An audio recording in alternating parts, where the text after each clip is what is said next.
Peter, thank you. Ann says he's never known his father-in-law to be in any way anti-Semitic. Joining me now to respond, Katrina Pierson and Julie Roginski. Julie, can you explain what is it about the tweet that is anti-Semitic? Like, what is, is it just the use of the Star of David? On top of a pile of money, I mean, I think if you're Jewish, your tentacles are so incredibly raised by this, because this is a source, as he said, from an anti-Semitic tweeter. I mean, this is somebody who's tweeting this stuff, who's had a history of anti-Semitism. But more importantly than that, you've got people from David Duke to now Paul Ryan saying this is an anti-Semitic image.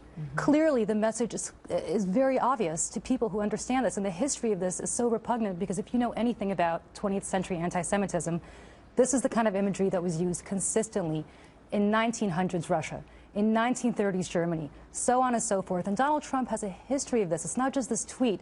It's the fact that when he was asked to refute all the horrible anti-Semitic things that somebody was saying about, people were saying about a reporter that wrote an unflattering story about his wife, he said, quote, "I don't have a message for my fans."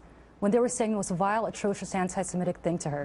When the Anti-Defamation League asked him to stop using the phrase America first because it has horrible connotations for American Jews going back to the 1930s, he refused to do that. You know, where there's smoke, there's fire. This is consistently a dog whistle, and I would venture to say not even a dog whistle, but a very overt message to the vilest, basest, white supremacist anti-Semites in this country, and there's no excuse for it. Okay, first you'd have to really suspend all logic and reason to just say that this was obviously anti-Semitic, because it wasn't. The intent was definitely not there, which is why you saw the image that was changed. But really, I'm struck by Hillary Clinton's response, calling this particular image anti-Semitic, considering her hometown in Chicago, Illinois, Barack Obama's hometown. Cook County has a 6-point star yellow badge. So why is this all of a sudden anti-Semitic? Because you throw it on top of money. And you throw it on top, yes. you source it, because, Sheriff, corruption, badge. No, excuse me, Katrina. You source it from a bunch of tweeters who have a history of anti-Semitism and horrible, vile things that they say about Jews. You have consistently. The media and the pundits are saying the source was an anti-Semitic. Where was the source? Someone else used it on an anti-Semitic website. And you retweeted it? This came from a Twitter account. Should he stop? You heard the speaker say somebody's got to get control of Trump's social media, because he continues to get himself in trouble on the Twitter. Well, look, the speaker can say whatever he wants. This idea that this was somehow anti-Semitic is false. Period. Yes, it was a 6-point star. Will there be any changes to who controls the social media?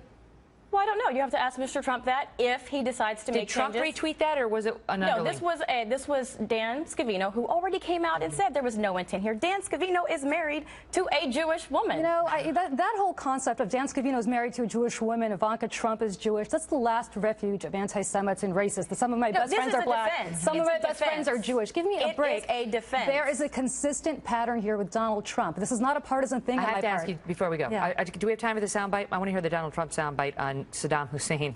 Watch. Saddam Hussein was a bad guy, right? He was a bad guy, really bad guy. But you know what he did well? He killed terrorists. He did that so good. They didn't read him the rights. They didn't talk. They were a terrorist. It was over. Today, Iraq is Harvard for terrorism. You want to be a terrorist, you go to Iraq. It's like Harvard, okay? So Saddam Hussein, he killed and buried in mass graves about 300,000 people.